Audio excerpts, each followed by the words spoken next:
Repito, es muy importante. Puedo tener la idea más grande. Quiero sacar un título universitario, quiero casarme, formar un matrimonio. Quiero tener hijos. Tantas ideas que pueden estar en nuestra mente. Pero eso es lo que nos provoca, es una alegría parcial.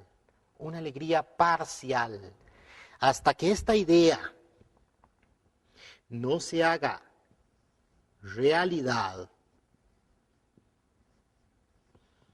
la realidad de esa idea, yo no voy a lograr una alegría completa. Esta es la primera característica de cómo se produce una alegría. La alegría viene de una idea y esa idea nos puede provocar alegría, una alegría parcial, pero esa idea no nos va a causar una alegría completa hasta que esa idea no se haga realidad, no se haga sustancia, ¿verdad? Sea sustancial, una idea sustancial. En el caso de Dios también funciona así. Resulta que hay una relación de sujeto-objeto. Eso es un concepto muy interesante que enseña el principio divino. Sujeto-objeto. Dios es el sujeto. Dios como sujeto puede ser el sujeto de los sujetos. El sujeto que está por encima de todo. Pero resulta que ni el mismo Dios por sí solo puede encontrar y satisfacer una alegría completa sin tener un objeto. Estimados televidentes, se habla de las personas que viven solas en este mundo. ¿Cómo se le llaman a las personas que les gusta vivir solas? Se les llama ermitaños. A veces pensamos que sería bonito vivir como ermitaños, que yo me olvido, ya no quiero estar con mi familia, quiero vivir solo en una isla con todas las comodidades. No pensemos en una isla desierta donde voy a sufrir o voy a pasar penas, sino que imaginemos que yo quiero vivir aparte de este mundo, solo. Estimados televidentes, ¿creen que yo voy a encontrar la felicidad completa viviendo solo? Puedo encontrar un cierto nivel de alegría, una alegría parcial, pero la máxima alegría nunca la voy a encontrar si no es en relación con otros seres que están en una relación de objeto, de sujeto conmigo. Lo mismo Dios. Tal vez imaginemos que Dios es ermitaño, Dios todopoderoso, como lo definimos muchos de nosotros. Que Dios está sentado en un trono, mirándonos a nosotros, en nuestras desgracias, en nuestras tristezas, en nuestras frustraciones, mirando todo lo que pasa en la sociedad. Estimados televidentes, ni Dios, siendo todopoderoso, puede sentir una alegría completa.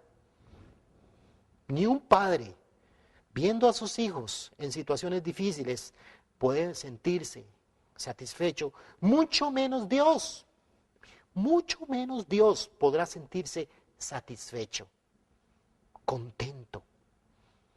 Estaríamos negando nuestra naturaleza. Si somos la imagen de Dios y nosotros somos así, yo no puedo rechazar la injusticia, yo no puedo ignorar la maldad, yo no puedo ignorar el mal que hay en los demás, ni el mal que hay en mí. Ese es el más difícil, el mal que hay en mí. ¿Verdad? Ese es el más difícil de reconocer. Cuando yo reconozca que yo tengo un problema, ahí empieza también a tener esperanza el mundo. Resulta que Dios es un sujeto, es el sujeto de los sujetos. Tenía una idea, él tenía una idea que le surgió de pronto. Quería encontrar la felicidad. Quería encontrar la felicidad, ser feliz. Pero la máxima felicidad la tiene cuando logra estar con otro ser, con otro objeto que refleje, que sea la imagen de Dios. ¿Me entienden? Vean qué interesante. Dios no va a lograr alcanzar la alegría completa sin el hombre. Vean qué curioso. Esa es la máxima alegría. Dios no puede encontrar la alegría completa sin el hombre. El hombre tiene que reflejar la imagen de Dios. Tiene que sustancializar la idea que tuvo Dios al crear. Estimados televidentes, ¿será que este mundo en que vivimos es justamente lo que Dios había planeado? Pongamos de un lado todo, poniendo a un lado, digamos que no es Dios. Si fuera que tuviéramos al presidente de la República en este momento y el presidente de la República está satisfecho como está la sociedad costarricense en este momento, ustedes podrían decirle, muy bien, señor presidente, estoy de acuerdo con lo que usted está diciendo. La sociedad costarricense está muy bien, sea cual sea el presidente que estemos hablando. O sea, no quiero especificarme en el presidente que está ahora al mando del país, sino cualquier país. Pero cualquier ciudadano podría decirle al presidente, mire, yo no estoy de acuerdo. Yo no estoy de acuerdo con lo que está pasando en la sociedad. Y podríamos sacar toda una lista de problemas que tiene la sociedad. Estimados televidentes, podríamos sentir y decir que el mundo en que vivimos es justamente lo que estuvo en la idea de Dios. Si nosotros hacemos o pedimos a nuestro intelecto, a nuestro raciocinio, a la razón, a decir que sí o no, ¿qué es lo que tendríamos que pensar? ¿Que lo que existe en este momento en la sociedad es justamente lo que Dios tenía pensado para ser feliz? No, señores, no podemos. No podemos negar lo que nos dice nuestra razón. No podemos negar lo que dice nuestro intelecto. Y aun cuando todos los libros que hablen de Dios nos hagan querer creer o pensar o sentir, ya sea por fe o por el amor que tenemos a Dios, no podemos aceptar el mundo en que vivimos. Desearíamos todos vivir en un mundo mejor. Entonces, lo que hay en la idea de Dios debió haber sido algo mejor, algo hermoso, algo divino, algo precioso, para poder alcanzar la alegría completa. Pero esta alegría está alcanzada en este momento, estimado televidente. No, todavía el ser humano no ha logrado, vean qué curioso, el hombre no ha logrado ser el reflejo, la imagen de Dios. Todavía nos falta mucho para llegar a ser la imagen de Dios. ¿Qué fue lo que pasó en un principio? Pues, estimado televidente, cuando nosotros hablamos de los principios, de la introducción al principio divino, ahí hablamos la caída. Pero más adelante vamos a hablar de la caída.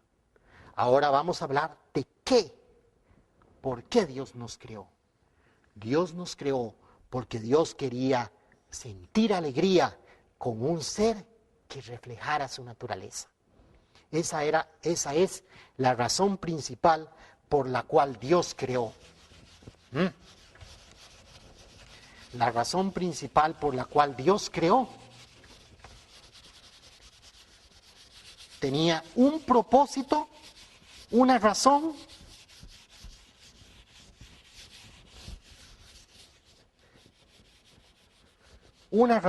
un propósito por el cual Dios había creado.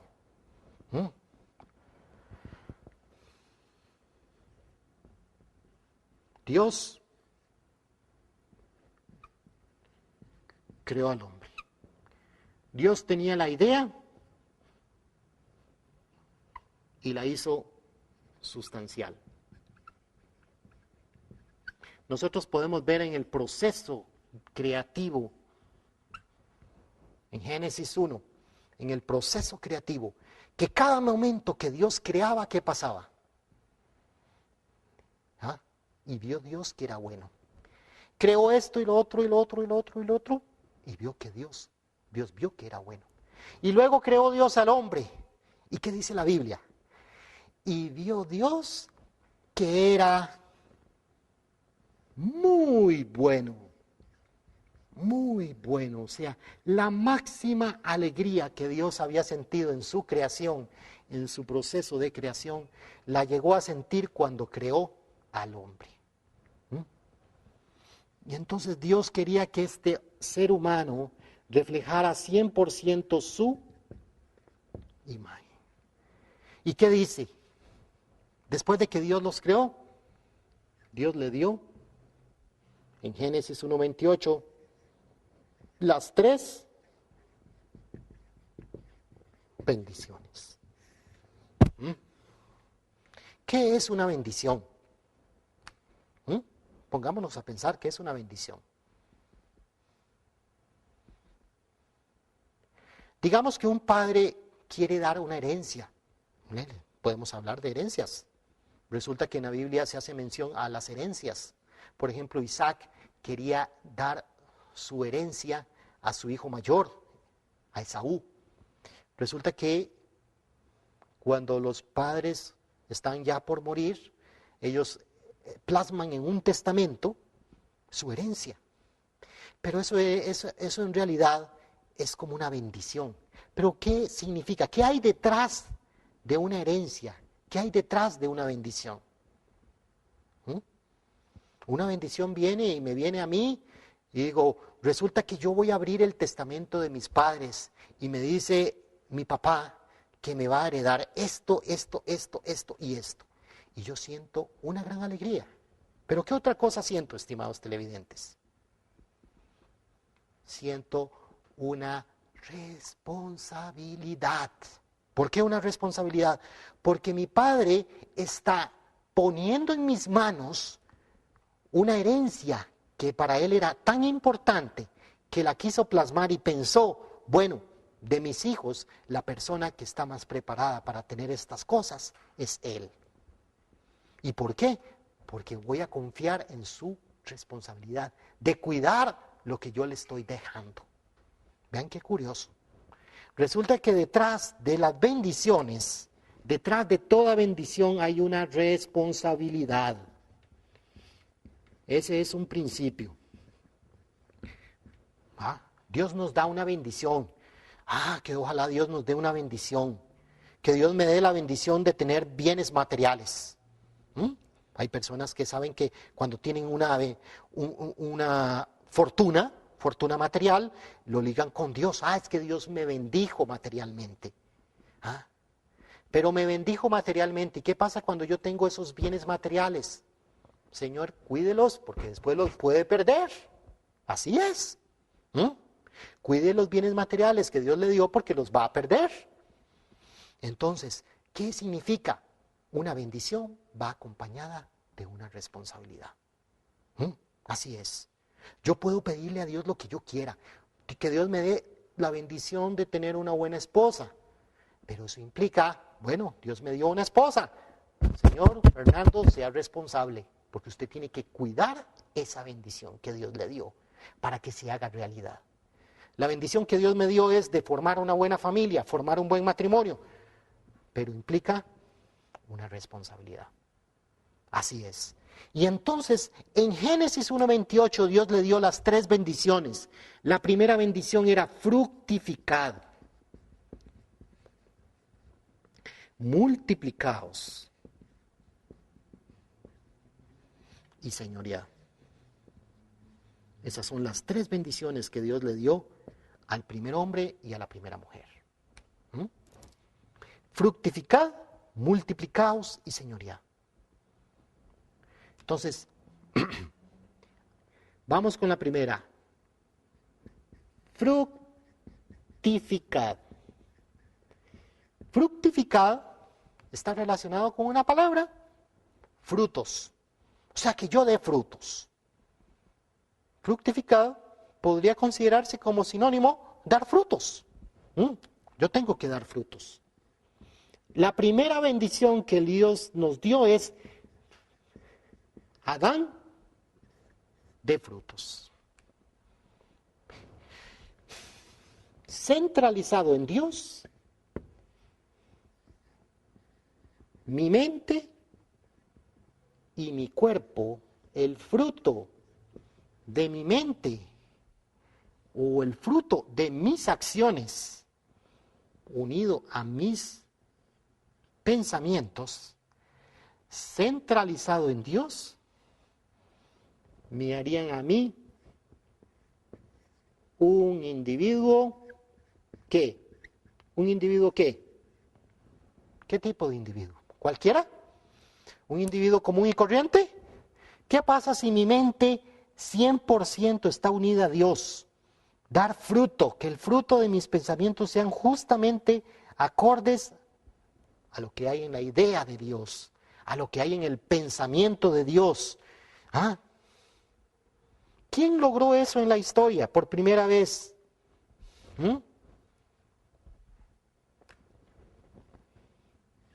Quien ve a mí, ve al Padre. ¿Ah? ¿No sabéis que sois templos de Dios y que el Espíritu de Dios habita en vosotros? Mateo 5:48, sed pues perfectos, como es perfecto vuestro Padre Celestial. Jesús vino a enseñar que nosotros debíamos reflejar 100% la imagen de Dios. Ser individuos perfectos. Esa es la primera bendición que Dios nos dio. Dios se la dio al primer hombre, Adán se la dio. Es que eso no tiene nada que ver, es que se la dio a Adán. Estimados televidentes, si pensamos así, no vamos a hacer nada. Tenemos que cambiar la palabra que dice Adán y póngale su nombre. No tenga pena. Viera lo que yo siento cuando yo pongo mi nombre ahí. En vez de Adán pongo Fernando. Y me asusto. Pero así es. Cuando nosotros aprendamos a hacer eso en nuestra vida con las palabras de Dios, la vida va a cambiar. Cuando estamos leyendo nosotros las injusticias, todo lo que pasó con el tiempo de Moisés y las quejas del pueblo de Israel, pues son las quejas de Fernando Barrantes en su vida. Todo el tiempo Fernando Barrantes quejando, y qué injusto, y qué malo, y que aquí, y que allá. En eso, hagan las enseñanzas, la palabra de Dios, llévenla a ustedes, hagan la parte de ustedes. Y digan, no estamos hablando de Adán, no estamos hablando de Eva, estamos hablando de fulano de tal, de Juan, Manuel, Horacio, Héctor, Carlos. Esta persona tiene que ser perfecta. Esa es la bendición que Dios nos dio. Tengo que ser un individuo perfecto en que mis pensamientos y mis acciones sean justamente acordes a los deseos de Dios. Quiere decir que yo tengo en mi mente y yo puedo estar pensando bien o puedo estar pensando mal. ¿Quién lo puede saber? Usted, estimado televidente, solo puede saberlo. Puede en este momento estar pensando muy bien de mí, gracias. O puede estar pensando muy mal de Fernando. Pues yo no le voy a dar las gracias, porque a mí no me gusta que piensen mal de mí. Voy a tratar de ser mejor, por eso es lo que debería de pensar. Pero eso, ¿quién es el dueño de lo que piensa? Usted es el dueño de lo que está pensando. Usted es el dueño de lo que va a hacer. Usted es el dueño de su motivación. De la motivación de cada acción que haga. Usted es el dueño. A muchas personas no les gusta la hipocresía. Cuando hablamos de hipocresía, uy, qué feo hablar de esa cosa. Pero a todos nos atañe la hipocresía. Hay acciones que tienen una motivación egoísta. Pero qué difícil, yo no puedo juzgar las acciones de mis semejantes porque yo no puedo saber la motivación de esa persona. O a veces puedo ver acciones muy buenas. ¡Wow! Esa persona sí que hace cosas increíbles para Dios. Ese pastor está haciendo cosas muy buenas. Estimados televidentes, ¿y cuál es la motivación de ese pastor? ¿Cuál es la motivación de ese líder? ¿Ah? Hay un jefe que dice, uy, vamos a hacer muchas cosas. Y resulta que después hace otras cosas. Entonces su mente y su cuerpo no están ligados. Dice una cosa y después hace otra. ¿Ah? Pero no pensemos en la mente. Es fácil ver la mente del otro y la acción del otro. No, tengo que pensar en mi pensamiento, mi motivación y mis acciones. Y entonces ahí empieza cada uno de nosotros a la meta de cumplir con la primera bendición. Estimado televidente, Jesús dijo, sed pues perfectos, como es perfecto vuestro Padre Celestial. Así es como dice la Biblia. Hay otras traducciones. Sean buenos. Traten de ser buenos. No. Jesús dijo, sed perfectos. Esa es la traducción original de las palabras de Jesús. Tenemos que llegar a ser perfectos. Esa es la primera bendición. Esto era lo primero que Dios estaba esperando del primer hombre y de la primera mujer, de Adán y Eva. Resulta que viene la segunda bendición. Multiplicaos.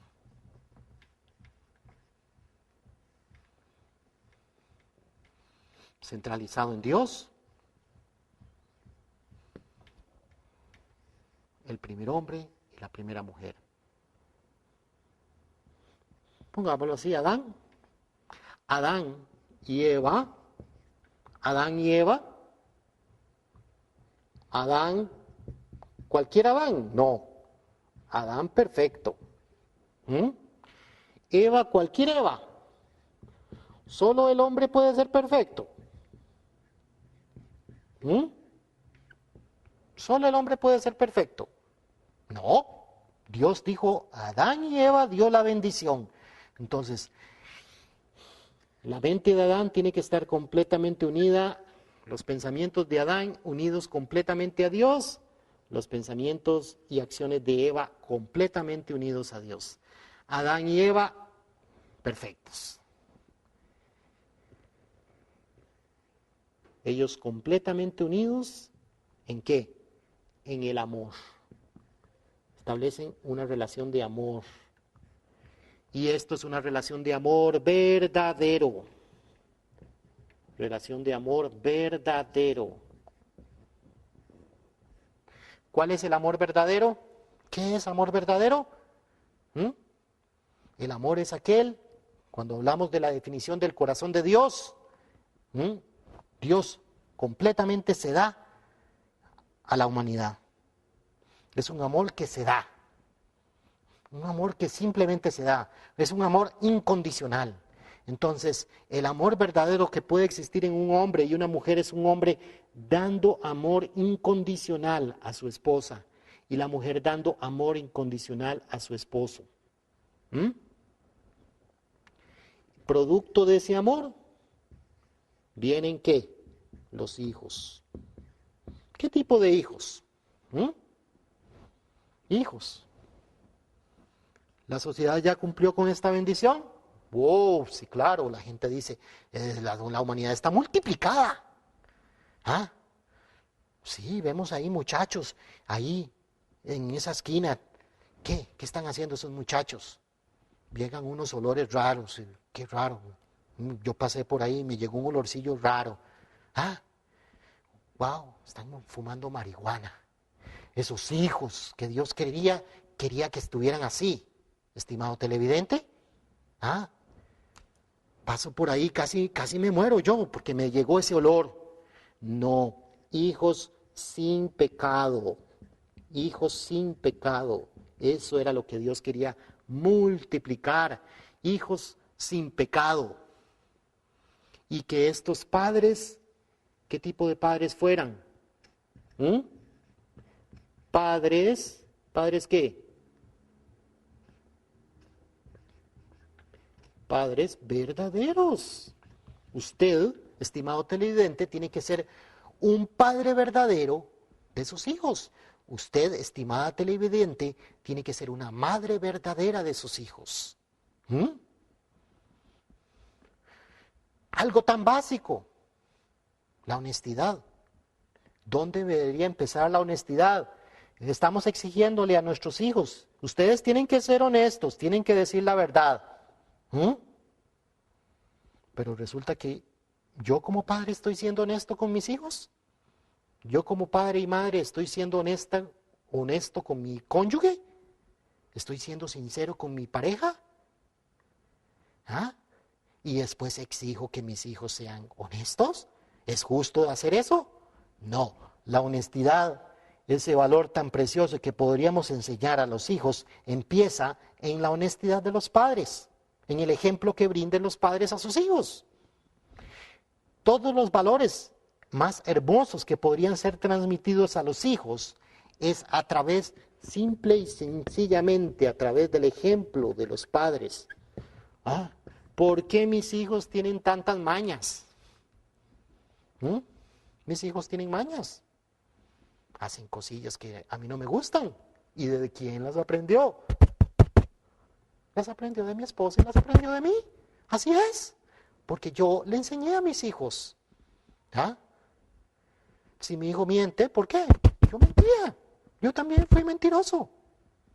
Mi hijo no es sincero. Es que yo no soy sincero. Entonces vean que todo es hay una causa y hay un efecto. Ese principio se aplica. ¿Quiere que sus hijos sean buenos? Usted tiene que ser un padre verdadero. Todo lo que hay en su mente tiene una motivación, estimado televidente. Todo lo que hay en tu mente, lo que le vas a decir a tus hijos, tiene una motivación. Y después va a tener un fruto. Va a tener un fruto. Sus hijos no son tontos. Sus hijos saben lo que usted les está enseñando. Ellos son muy inteligentes. Resulta que esa era la primera familia, una familia perfecta. Se forman familias. Se hubieran formado familias centradas en Dios. Sociedades centradas en Dios. Deberían de haberse formado naciones centralizadas en Dios. Y un mundo centralizado en Dios. Y esto hubiera sido tanto en la tierra como en el cielo. Jesús en Mateo 18:18 decía, hágase tu voluntad aquí en la tierra como en el cielo. Hágase tu voluntad aquí en la tierra como en el cielo. La voluntad de Dios tiene que establecerse aquí en la tierra. Si no se establece aquí en la tierra, no se va a establecer en el cielo. Coseche lo que sembraste. Si yo si yo siembro envidia, cosecho envidia. Si yo siembro maldad, cosecho maldad. Entonces, si yo siembro sinceridad, siembro honestidad, siembro amor verdadero, voy a cosechar amor verdadero en mi sociedad, en mi familia, en mi nación. Esta es la segunda bendición que Dios quería crear con Adán y Eva, con cada ser humano. Y vean qué fundamental. ¿Cuál es la raíz? La raíz del reino de los cielos. ¿Cuál es, señores? ¿Cuál es la raíz del reino de los cielos? ¿Cuál es la raíz del reino de los cielos? Esto sería el reino de los cielos. Estimados televidentes, ¿cuál sería la raíz del reino de los cielos? La raíz del reino de los cielos es la familia y los matrimonios son la raíz del reino de los cielos. Formar buenas familias y buenos matrimonios es la raíz para que Costa Rica pueda ser como un reino de los cielos. ¿Usted desea eso? Yo también. Yo quisiera que mi país fuera mejor, mi país fuera próspero. ¿Cómo puede crearse un país próspero? A través de buenos matrimonios y a través de buenas familias. Si hubieran buenas familias, no estarían los muchachitos que pueden estar cerca de su casa, ahí en la esquina, fumando marihuana, haciendo cosas que no deben hacer. Muchachitos que están ahí a las 11 de la noche, 12 de la noche, 1 de la mañana. Cerca de mi casa se oyen gritos, se oyen peleas, se oyen cosas donde andan los muchachos rondando las calles. ¿Qué andan haciendo esos muchachos? Son muchachos sin padres. No son padres verdaderos los que tienen. Entonces, ¿cómo puede formarse una buena sociedad si no es con matrimonios y familias verdaderas? Aquí ustedes con esto que están viendo en su pantalla, con esto que estamos viendo, la segunda bendición, ¿cómo se forma el reino de los cielos? Con matrimonios y familias verdaderas. Eso es lo que enseña fundamental el principio divino. El principio divino no está enseñando a usted, Señor, cambie de religión. No, el principio divino le dice, Señor, sea una buena persona y forme una buena familia y un buen matrimonio. Eso es lo fundamental que está enseñando el principio divino. Eso es lo fundamental. No es un dogma, no es una teología, es un principio. ¿Cómo ha sobrevivido cualquier sociedad en la historia? Las sociedades sobreviven cuando hay valores, cuando hay buenos principios y cuando hay matrimonios y familias. ¿Cómo se han fundado las mejores sociedades en el mundo? Las mejores sociedades en el mundo se formaron cuando llegaron inmigrantes, llegaron gente y ¿qué fundaron? Lo primero que construyeron, ¿sabe qué es lo que primero construyen una sociedad que ha sido buena, fundada? Construyen una iglesia. Vean qué curioso. Los inmigrantes americanos que vinieron de Inglaterra, huyendo de la persecución religiosa, se fueron y fundaron esta nación tan próspera como es los Estados Unidos. Pero ¿cómo fue fundada esa nación? Llegaban los inmigrantes y lo primero que construían, antes de construir sus casas, primero construyeron sus iglesias. Usted va a cualquier comunidad y lo primero que hay es una iglesia. ¿Y qué es lo que después viene? Una escuela. ¿Para qué? Para educar a los hijos, para educar a esas familias. Primero, una escuela, una iglesia y una escuela. Pero ¿qué pasa en Costa Rica? Usted va a cualquier comunidad y qué dicha, bueno, hay una iglesia, qué bueno, hay una escuela, pero resulta que también está ahí a la vuelta de la esquina la cantina. Está la iglesia, está la escuela y está la cantina. Entonces, por un lado está la iglesia, al otro lado está la cantina. Ese es el problema en Costa Rica. Y ese es el problema en la mayoría de los países. Pero así es la realidad. Así fue como fundaron las naciones. Y las naciones se fundan centradas en Dios. Esa nación puede prosperar. ¿Cómo puede prosperar Costa Rica? Centrada en Dios, centrada en buenos matrimonios, centrada en buenas familias. Pues es que tenemos que creer en Dios. Bueno, ¿será esa la solución, creer en Dios? Hacemos una encuesta a todos los costarricenses y casi el 100% de los costarricenses decimos, creemos en Dios. ¿Y qué pasa? ¿Es suficiente creer en Dios? No es suficiente, estimado televidente. No es suficiente tener una religión. No es suficiente sentirme yo orgulloso de que yo voy a tal iglesia, a tal a otra. No, es que yo tenga una práctica viva de la palabra de Dios en mi vida. Una práctica viva de educar bien a mis hijos. Una práctica viva de cuáles son los valores más importantes que voy a transmitir a mis hijos. Ese es el principio fundamental. Primera bendición, fructificad. Segunda bendición, multiplicados. La tercera bendición, señoreado.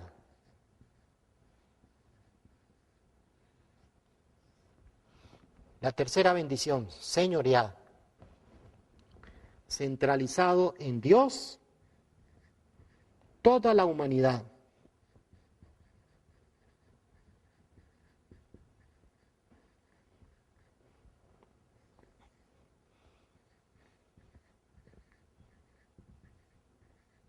Centralizado en Dios, toda la humanidad.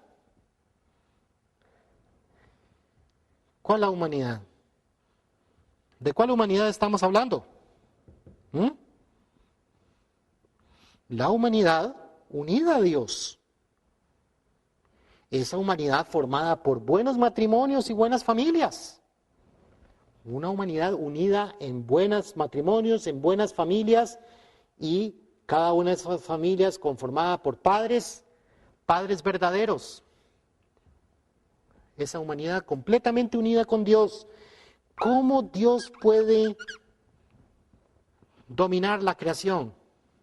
Dios puede dominar la creación solamente a través de ¿quién? A través del hombre. Y la creación va a responder.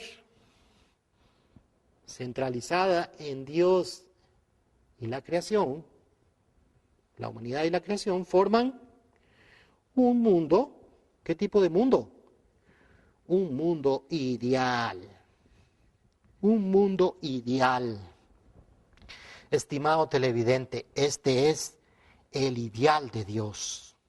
Este es el plan de Dios. Este es el propósito de Dios. Crear un mundo ideal.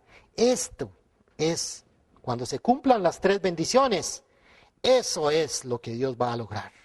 La alegría completa de esa idea que Dios tuvo en un principio con el primer hombre y la primera mujer. Cuando Dios hace sustancial ese plan, se logra la alegría completa. ¿Y cómo? El cómo y el por qué van juntos. ¿Cómo Dios iba a lograr esa alegría completa y para qué Dios me creó?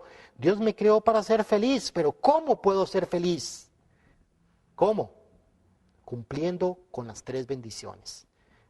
Fructificad, multiplicaos y señoread. Las 3 bendiciones. Cuando el hombre cumple con estas 3 bendiciones, se logra el propósito de la creación. Estimado televidente, ¿cuál es el propósito de su vida? Está plasmado en Génesis 1:28. ¿Qué es lo que usted desea para sus hijos? Usted desea para sus hijos lo mismo que yo deseo para mis hijos. Yo quiero que mis hijos sean buenos. No es diferente de lo que tiene Dios para sus hijos. Que sean buenos. Fructificado es ser bueno. Es una definición de ser bueno. Nada más que es mucho más, ser perfectos. ¿Usted quiere que su hijo sea bueno? Sí, claro. Yo quiero que mis hijos sean buenos. Coincidimos en eso. ¿Cuál es el segundo deseo que tenemos para nuestros hijos? Que un día formen un matrimonio, que un día formen una buena familia, que un día mi hijo, mi hija encuentre un buen cónyuge y forme una buena familia. Porque tal vez algún día yo sentiría tanta alegría teniendo nietos. Eso es el segundo deseo para mi hijo, para mi hija. Y el tercero, dominado.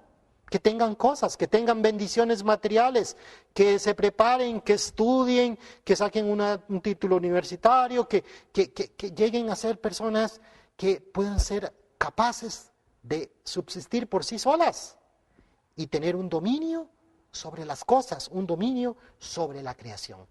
Así, si sucediera con toda la humanidad, una humanidad sin pobreza, sin tristeza, con alegría. Eso sería el mundo ideal que Dios tuvo en un principio, que Él pensó en un principio. Estimados televidentes, ¿cuáles son los principios fundamentales? Aquí podemos ver esto: Dios, mente, cuerpo, individuo perfecto. Esto se llama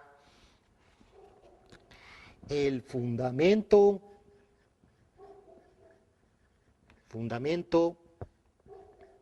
de 4 posiciones. Fundamento de 4 posiciones. Ese es el fundamento de 4 posiciones. Dios, la mente, el cuerpo y formar un individuo perfecto. Ese fundamento de 4 posiciones es el fundamento básico es el fundamento básico a través de ¿qué? Dios como origen.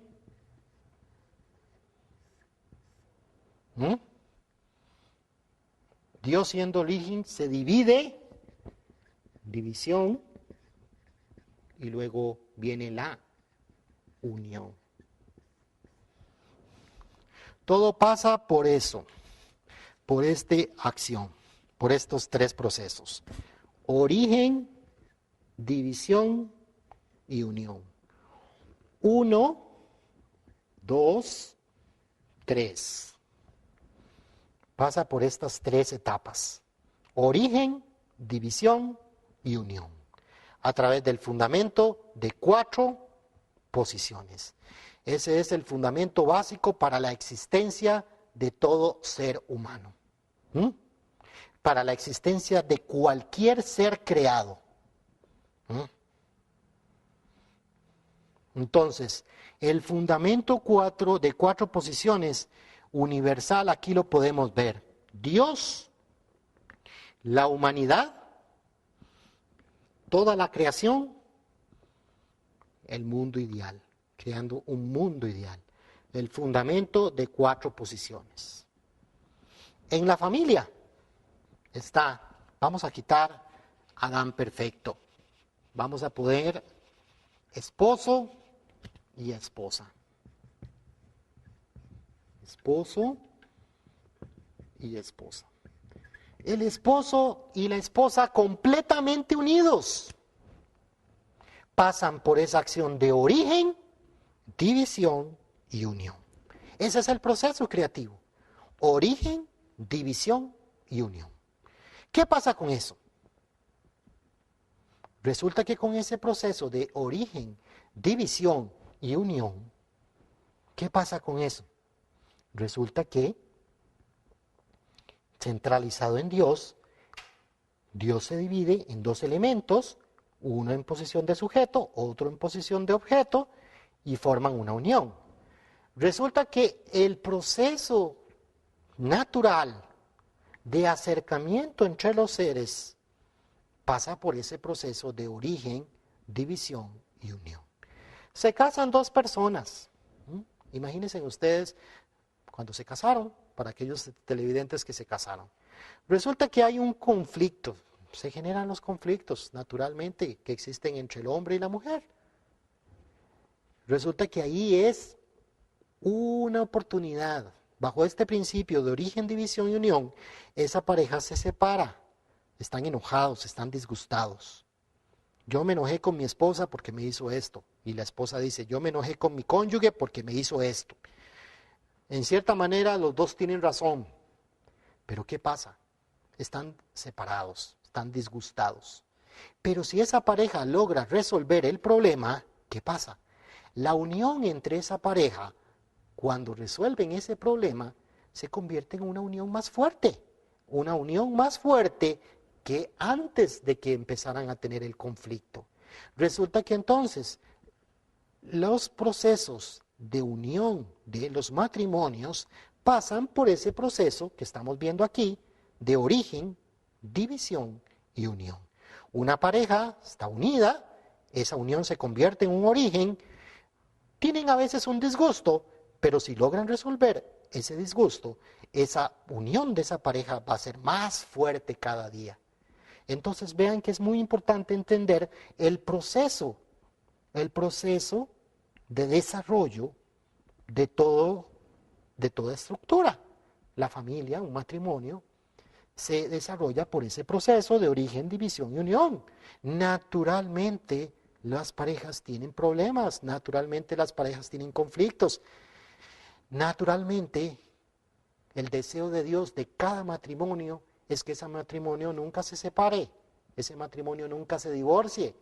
Pero naturalmente hay un proceso de acomodo en una pareja. Hay disgustos, hay diferencias, hay enojos y hay división, se enojaron.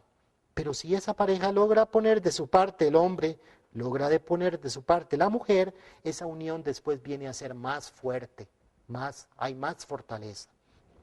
Entonces este es el principio de origen, división y unión y el fundamento de 4 posiciones por el que pasan todos los seres creados.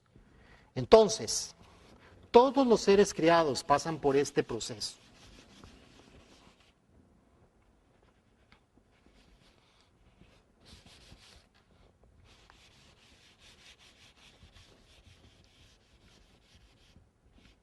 Vamos a mantener esto centralizado en Dios.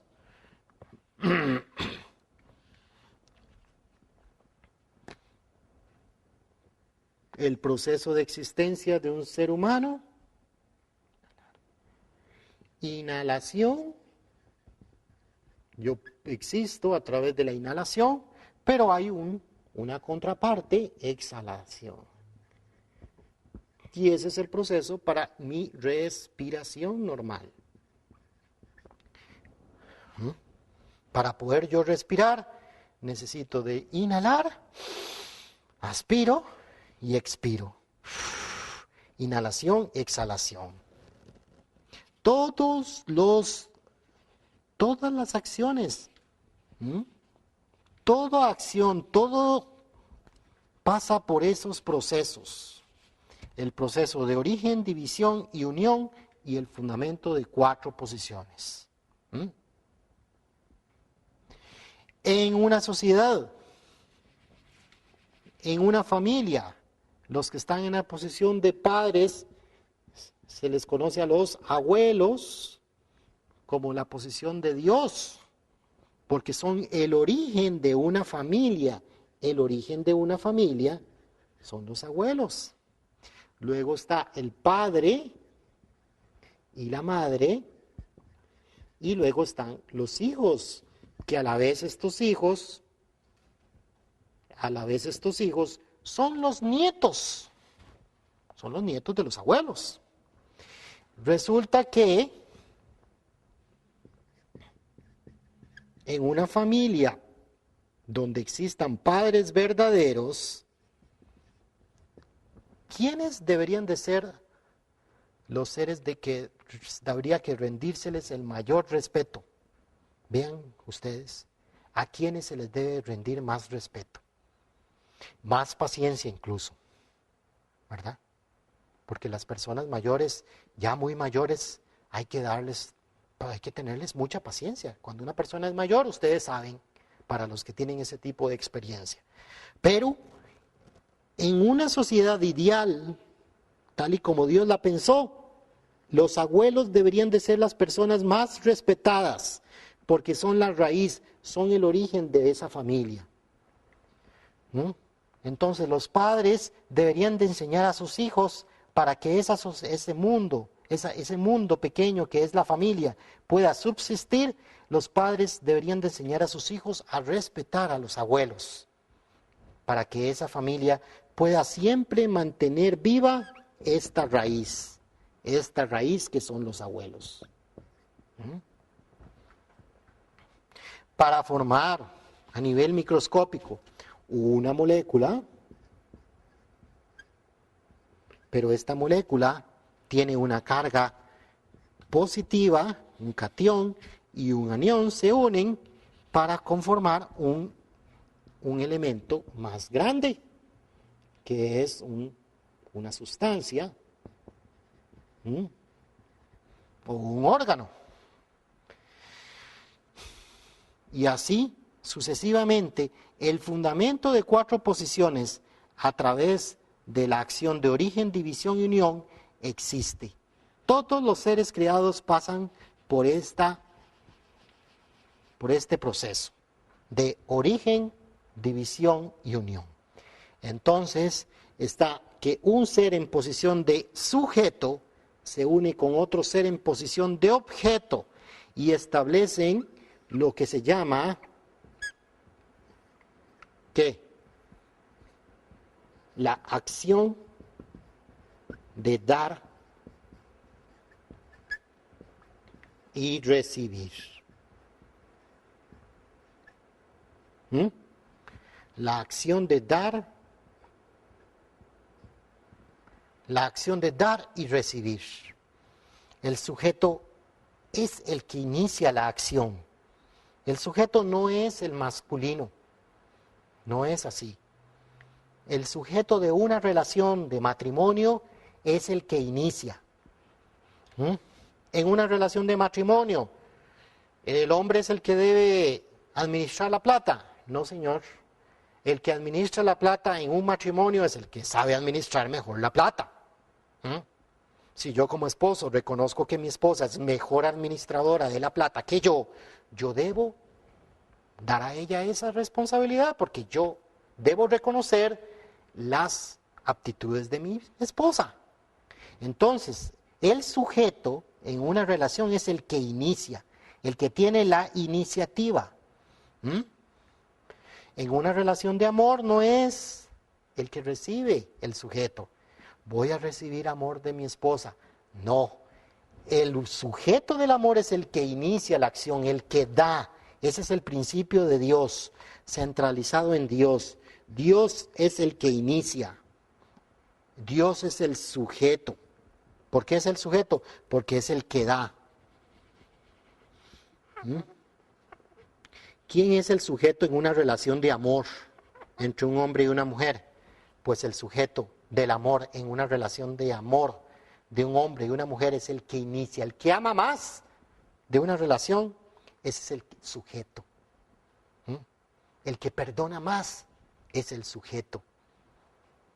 Incluso el que tiene más paciencia para que una relación siga es el sujeto.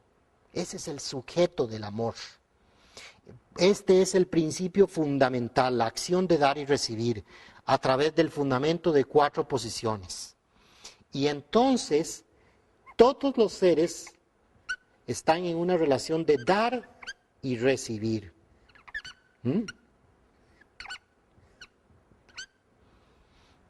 Entonces, todo para que exista tiene que tener 3 objetos. Vean qué interesante. 3 objetos. Aquí está el propósito de los 3 objetos.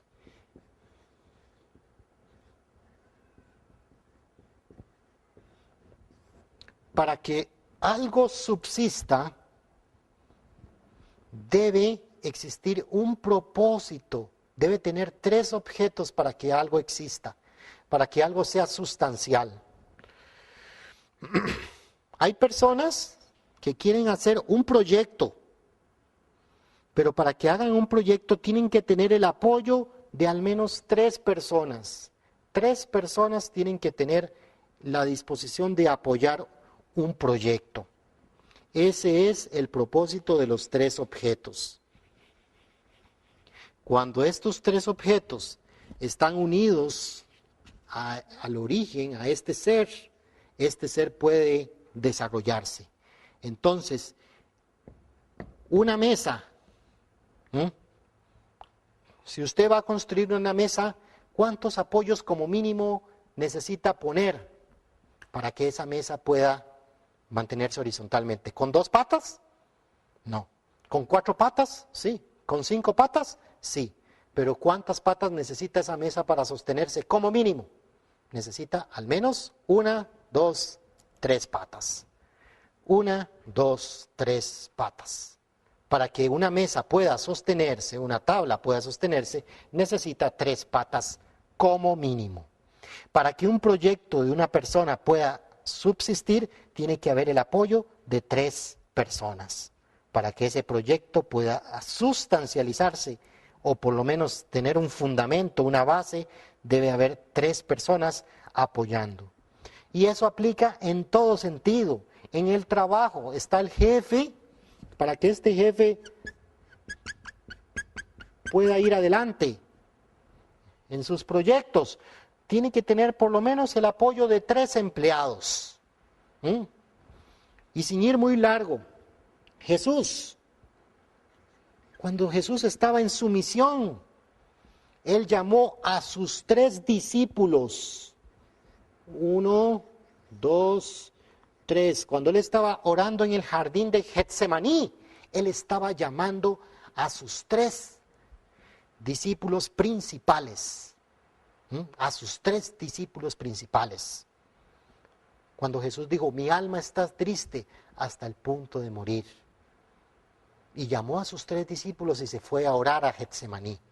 Y ustedes más adelante, cuando estudiemos la misión del Mesías, vamos a estudiar ese pasaje bíblico que es crucial. dentro de la misión de Jesucristo. Jesús necesitaba del apoyo de sus 3 discípulos para que el fundamento de él pudiera continuar. Pero ni siquiera los 3 discípulos. ¿Qué pasaba con los 3 discípulos de Jesús cuando Jesús estaba orando y él los iba a ver? ¿Qué estaban haciendo? ¿Preocupados por Jesús? No, no estaban preocupados por Jesús. Estaban durmiendo, estaban dormidos. Entonces Jesús necesitaba el apoyo de al menos 3 personas que estuvieran unidos en corazón con él, pero ni siquiera sus 3 principales discípulos estuvieron unidos. Entonces eso tuvo una consecuencia en la historia. Entonces aquí podemos ver los aspectos más importantes. La acción de dar y recibir. Esa es una fuerza. Acción de dar y recibir.